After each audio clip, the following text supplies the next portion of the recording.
Teacher talking sports, what it does, what it do, how we living. In recent years, the Tampa Bay Buccaneers have owned the NFC South. Now, the NFC South hasn't been one of the better divisions in recent seasons, but they've won the division 3 years in a row, aiming for a fourth. And the last time they didn't win the division, they finished 11-5, a game behind the New Orleans Saints, and they won the Super Bowl.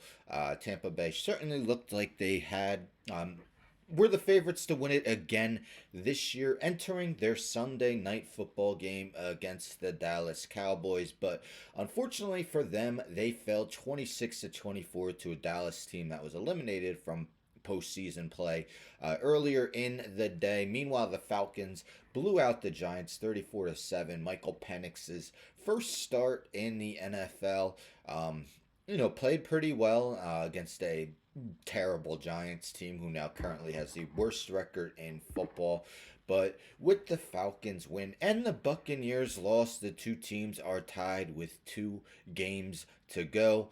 Both teams are 8-7. What's crazy, look at that point differential. Makes the Buccaneers look like clearly the better team. I mean, 100 more points than the Falcons this year, just 3 points allowed less. So plus 97 compared to the Falcons in point differential. But doesn't matter because the Falcons beat them in both of the regular season games, giving the Falcons the tiebreaker over Tampa Bay. Now, before the season started, many people thought the Falcons were the favorites to win the division, and they thought because of the signing of Kirk Cousins. Of course, Cousins has been benched for Michael Penix.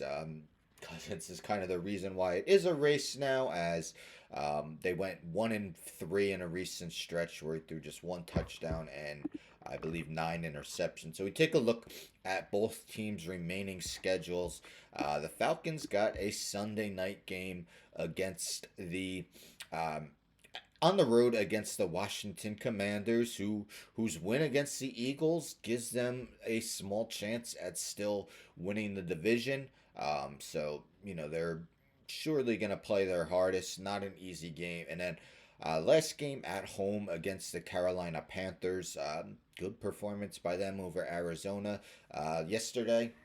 Bryce Young had been playing better, maybe other than the Dallas game. They just weren't pulling out wins, but they were able to do so on Sunday. So not necessarily a gimme. Tampa Bay's schedule is easier, so both teams do play the Panthers at home.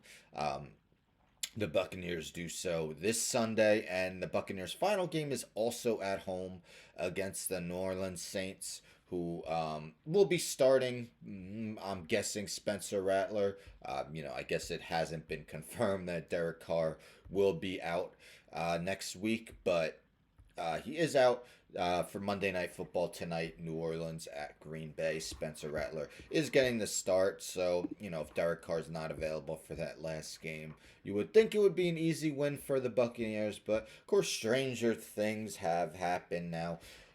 Looking at those remaining schedules, who do you think will take the NFC South? The Buccaneers got a slight advantage with the schedule. Falcons at Commanders. Definitely not going to be an easy game. Spread probably did come out, but I'm sure the Commanders are favorites. Of course, will be a matchup between the top 2 quarterbacks in Heisman Trophy voting in 2023. Jaden Daniels of the Commanders won. Michael Penix of the Falcons was the runner-up, but definitely, probably, well, not probably, amongst the most exciting races to end the season. Of course, we also have the AFC North, where the Ravens and Steelers are tied at 10-5 each. So who do you got winning the NFC South? Should be fun and may come down to the last week of this season. Anyhow, don't forget to subscribe. Tell a friend to subscribe. Like the video, share the video, hit the bell for notifications. I'm out.